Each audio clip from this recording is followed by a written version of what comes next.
Namaste. The divine in me greets the divine in you. Namaste. When I sat down to writing out the message for today, I had to clear all the other messages going on throughout my mind affecting my heart. All the uncomfortable situations and unsettling thoughts that still accompany the experiences from the many activities that make up each and every one of my days. The week had been packed with challenges, revisions, altercations, and mixed messages all along the way, where I felt so out of balance, I had difficulty sleeping, and all my biorhythms were each on their own path in millions of directions.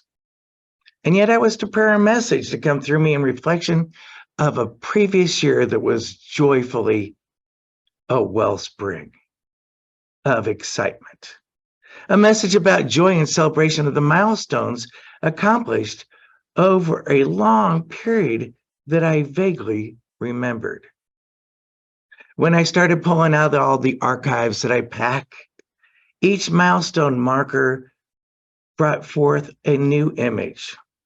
Even those in my personal experiences of a projection of a neurological highway that seemed to be followed shortly thereafter by a new sign of direction, revealing another road or arrow in this maze.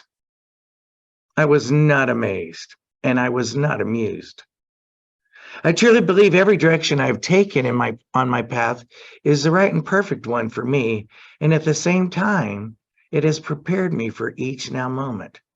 That all things work together for the highest and best for all, including me. That I co-create all my experiences as I'm coming into being. Do you ever feel that way? Do you ever think if I co-created the experience, do you have to ask yourself at times, what the bleep was I thinking? Because that was not my true intent. Later, sometimes I discover it is actually part of the integral experience and that everything is related. And at the same time, as it's morphing and twisting, a new experience is being created and being brought forward for a greater good. So why? Why do I constantly question why? And don't you constantly question why? Do we totally have a true understanding? And then when I question, my first response is to seek answers. So where do we go from here? Most of the time, I just sit in the silence or go to prayer. And of course, my favorite prayer. It's heal what needs to be healed, reveal what needs to be revealed, lead me where you need me, and speak to me in ways that I always clearly understand. This is my centering prayer of choice. And then I listen. Now, on this particular week, on this particular occasion, without sounding too egotistical, the first thing I had when I go into this place of silence, or that I heard as I prepared for this talk, was it's all around you. The message is supposed to be that which is all around you. So after my dis-ease or uncomfortable response to what I was trying to understand, I was left knowing that just by that thought alone, that the right and perfect message would come along if I stayed in the now moment. But that doesn't happen. Life is really hard. It's difficult to stay in the now moment. Or at least I thought at that time, when everything on the outside is affecting the feelings that I'm moving through in my day-to-day experiences. What is Spirit always trying to tell me? Can you tell me? You see, everybody has a story to tell of something that they're trying to move through. And my latest quest for peace and understanding, well, if you follow me on Facebook, was about Bomber the cat. How many of you do follow me on Facebook or watch Monday Meditation with us or follow me on my personal page? Okay, now may I ask why? How many of you really know the story of another? And how many really know the story of me or that experience? You only know what I convey to you. So, do you know the experience? I see that many of you don't. Okay. Bomber, which is a cat that hangs with me when I meditate and do things in my household activities, is actually Cat, my sister-in-law's cat. And she's been bringing me, actually, it's a he's been bringing me gifts, not your normal average day gifts of what I expect them to be, but gifts of what he is inspired to bring to me in order to be in the oneness with me. Let me explain a little bit differently. I went to bed one night and I woke up with an abundance of, I want to say, a mole mortuary outside the door of my bedroom. Now, I call this bad, but somehow the cat was very proud of it in the moment. Now, you see, I've been throwing a lot of negative thoughts around, and believe it or not, it seemed to have progressed. And I think this was the cat's response. As it progressed and the cat responded, more and more disillusion appeared before me, I'd like to say, because the cat magnified what he was bringing to me as its gifts. Some would call it was a shift from my normal appreciation of what inspires me to go forward throughout my life. Most people give me things like a pat on the back or a kind word or a message of love, a message of love. As it progressed, I kept asking myself more questions, and out of the woodwork, in this case, on the internet, came many answers to why Bomber was capturing all this prey of divine nature and leaving it at my bedroom and leaving even more remembrances of his adventures on my bed. At this point, I was having the feeling that it was not going to be the right season for me with Easter coming when he has left the bunny on the bed.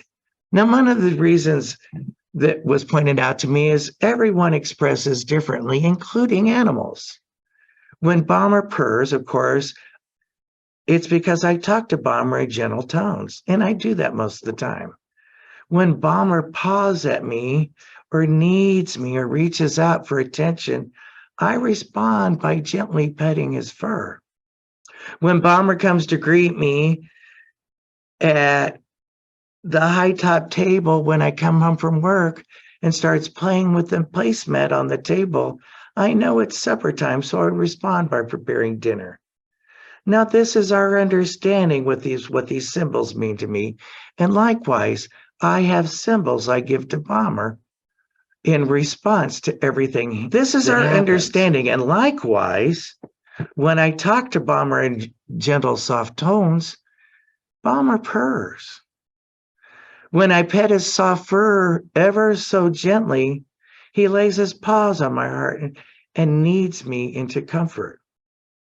When I prepare meals for myself, he positions himself upon my high top table and plays with that placemat as he expresses signs of joy. Most of the time, it's knocking the other things off so everything else is in the clear so that he can prepare for the goods that are to follow. Now, each action affects the other, and it creates a response and circulation of communication. This week, I've been uptight, processing and judgment the actions of the previous discussion, fretting that working overtime and not getting everything accomplished on my schedule of busyness and worrying about what has not yet come. I've been processing emotions, and my choices have been to the extent of calling them all bad. I've been pointing blame, mostly at myself, and I've been ridiculed internally by guilt and shame. I see this now from the perspective of the observer and the perspective of the other. For I wasn't bombed on, I was the one being a bummer. Did I create all this experience that I now call a mess? I thought, and then I turned my thoughts, and I turned them once more. And as I turned the thoughts to the perspective of another, to that of Cat's cat, I came into the awareness of what message I've been projecting upon the other. You see, the lack of soft, gentle tones as I constantly yell, quit doing that, stop it, stop it, stop it. I was beginning to sound like a broken record on a disjointed turntable.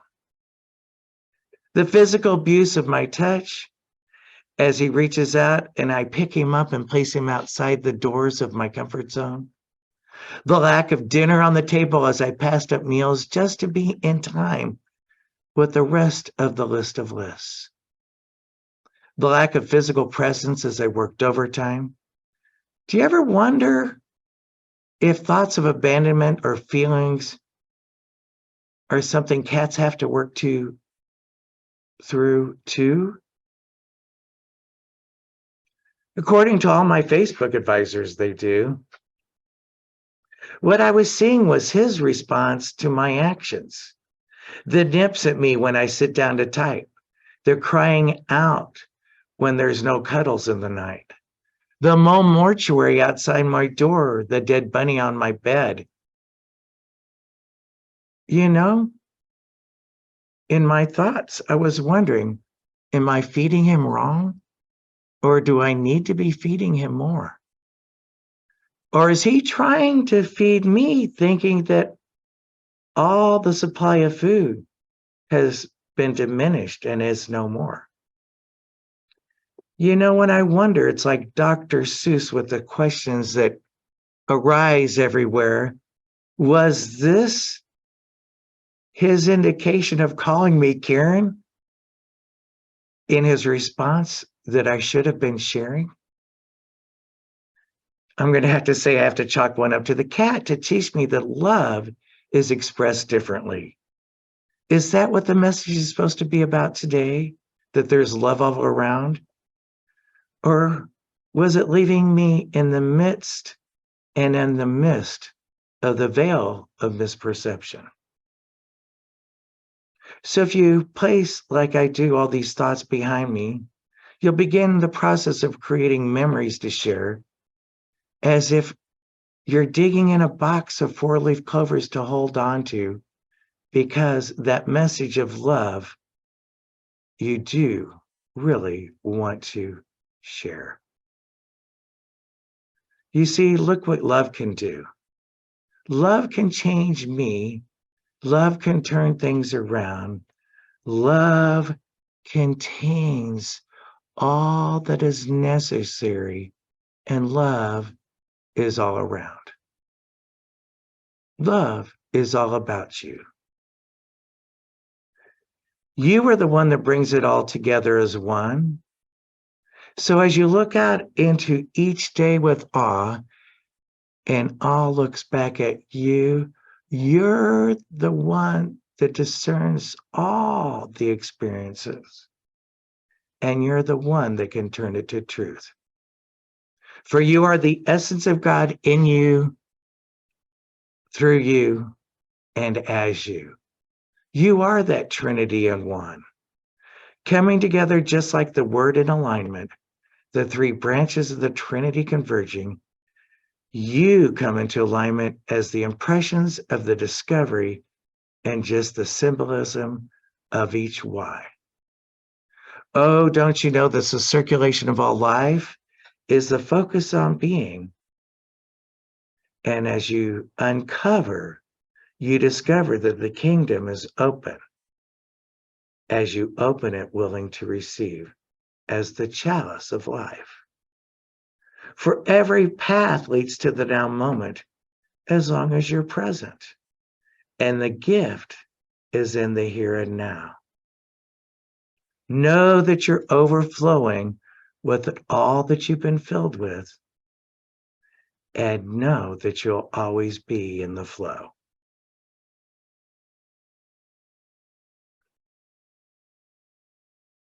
We are created through the power of imagination, and we were created to create through the power of imagination. For in the image and in the likeness of the God, the good leads to the next. And every step leads to another path to explore. And together they layer upon layer the sport that is needed to precede it, in that being the creation of the next and the new layer of understanding. So as you uncover love, you discover more. As you uncover the peace that's within, you become a peace that is not without.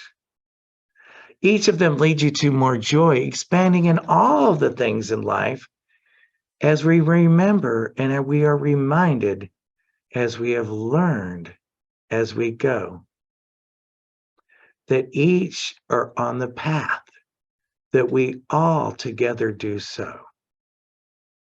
So this is a period of joy, I say, as we bring back to the message of days before, as Reverend Eva pointed out so clearly and concisely, when you combine love and joy together, it can lead to so much more. It can lead to becoming the foundation of understanding, tending to the field of life in the Garden of Eden. As you grow what you sow in creation. Now, take a brief moment. For most of you have explored the community book read, Divine Sparks, by Star Reagan DeCicero. And she reminds us creativity is a generative power of the convergence of the heart, mind, and soul. It celebrates what is good, beautiful, and true. When we're faced with problems, our creative imagination joins our intellect to offer solutions. It can be seen as we build bridges, sculpt, and add a new ingredient to a recipe or plant a garden. It is a feature of humanity that can be used for good or evil purposes. Or, as I like to say, it can be used for good, or you can turn it around and use it backwards. Each are going to reach the same destination. We are designed to be creators, and how we employ that gift is up to us. Through the arts, our creativity becomes a powerful means of expression and communication. Creativity may use words, but also goes beyond the words and expands language to images and sounds. It connects across nationalities, cultures, social economic groups, religions, gender identities, age classifications, and yes, even other animals. The experience of creating is also an internal communication. It's a dialogue within the self that reveals our true nature and helps us stay faithful to our deepest longings, our dreams, and our aspirations. It supports our integrity and points us in the direction of the manifestation of our fullest potential, created by the divine, being in that connection with all that new growth unfolding as we move along the path. We can enter the street of creativity in one of three ways. We could start by being a fan, by appreciating that which has been created, or by appreciating the creator. We could enter the field of creativity by being a supporter with our times, our ties, our treasures, and our talents, along with every other available avenue of self-expression and intellectual growth, because all together they will flourish. Or by going direct, as she says, by honoring your identity as a creator in the co-creative process. We are taught that artists are gifted people who have extraordinary talents that make them different and beyond our understanding, but they are not. We are all gifted. We all been gifted the same as being one with the divine. The Kabbalah does teach us that the fierce power of imagination is a gift of God, and that power is in each and every one of us.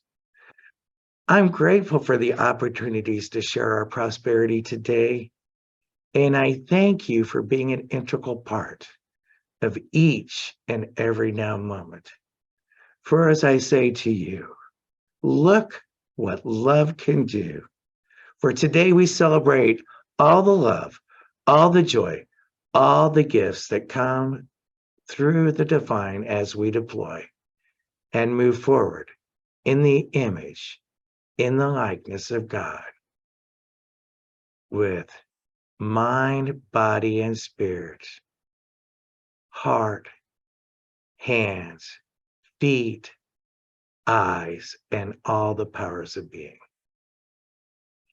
Thank you for joining us here today. And now here's a tribute to you.